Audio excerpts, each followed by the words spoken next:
Y'all, this Diddy case is going down, and Jaguar Wright just confirmed that Diddy allegedly kidnapped the prosecution's star witness. This case has gotten even more bizarre than we initially thought it would be. A few days ago, the prosecutors revealed that their number one witness had abruptly disappeared, and nobody, not even her lawyers, had been able to contact her. At first, we assumed she had simply disappeared, but according to Jaguar Wright, this has Diddy's fingerprints all over it, and she is claiming that Diddy got to the witness.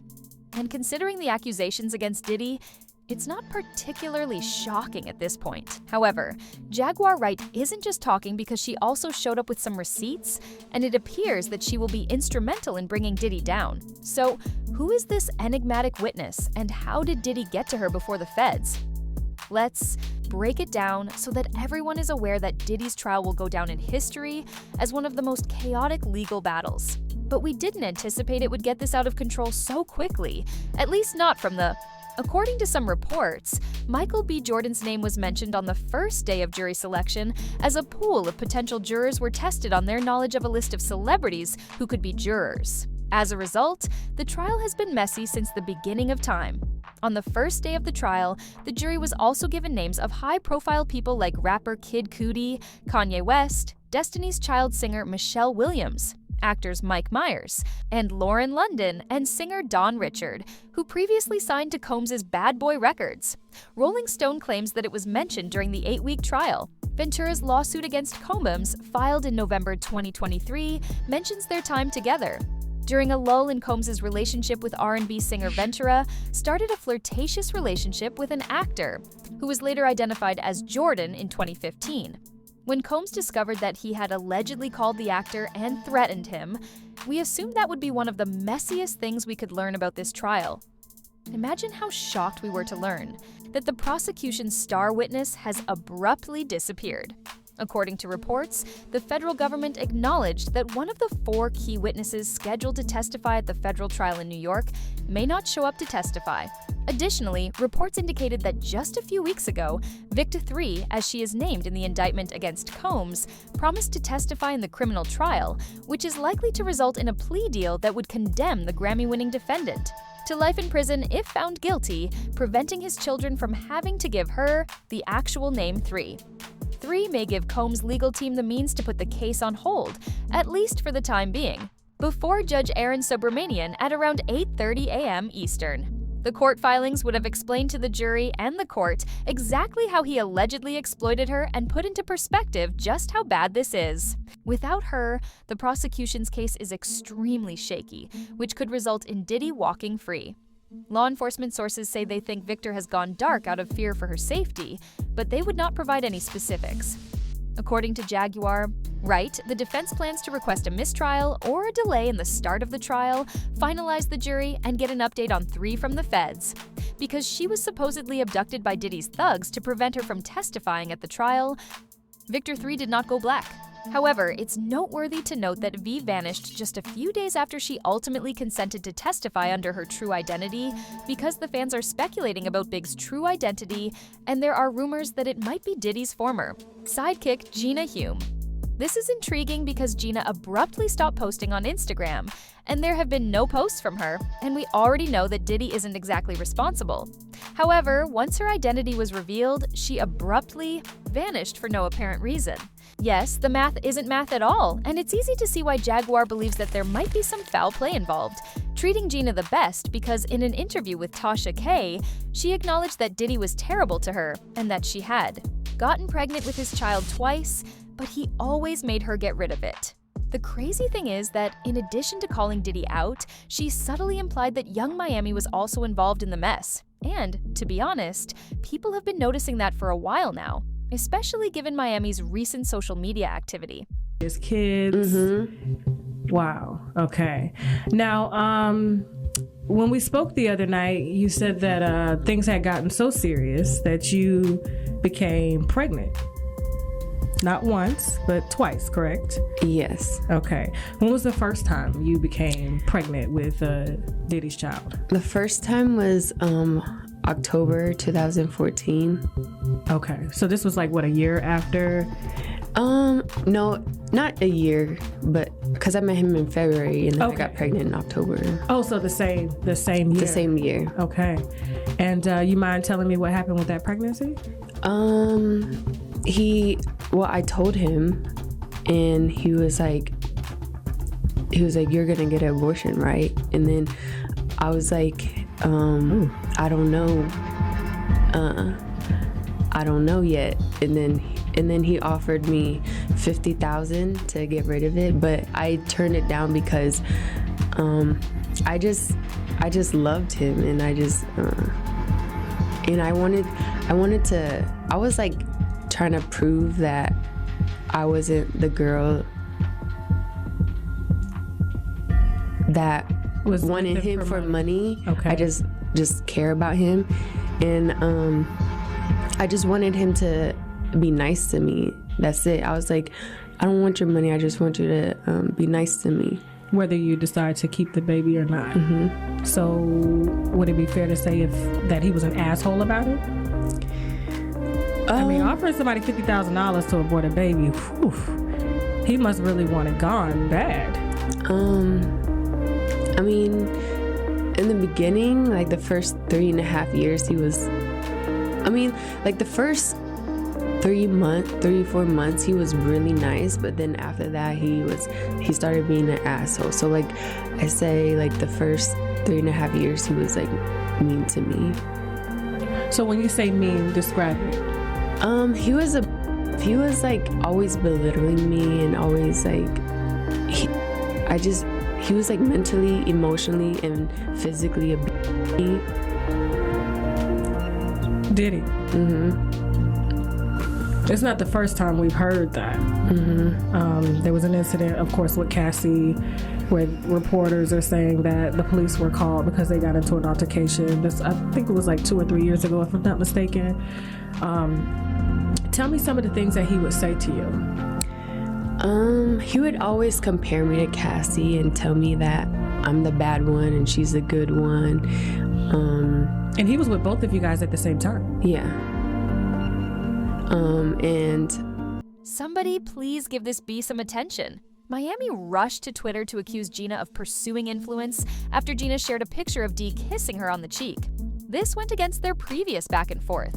In response, Gina wrote on her Instagram stories, "If anyone is looking for attention, you suck my D, and I'm giving you an F." According to Miami, Gina was attempting to utilize her influence, so she said, "Pay attention, B. Let me be clear, I am the center of attention. Please sit down, we can see that you are at ease." "Why are you so fresh, Mama? I thought you were a city girl," Gina wrote in response to Miami, saying, "You've been around for years and you've been waiting for this moment. If he can't make you famous, then I'm not arguing with anyone who has cheap limbo carpet in the house. You freaky beat a billionaire." And Miami responded by stating, "I am, and that's why I fuck your man, and I ain't coming off him. I don't care how many pics you post. Get that head, brah, and leave." However, Gina also implied that Miami would control their course of action during their interactions, and it appears that there has been proof of this right there in front of us during a violent argument between Gina and Miami. Miami even threatened her with a freak-off, writing, "If I wanted you to eat my pee, Diddy would have had you on your knees. You're Gina, and you've been down bad since I entered the picture. You've been crying for a baby for 10 years, and you've been around as a B to eat P and D when he feels like it.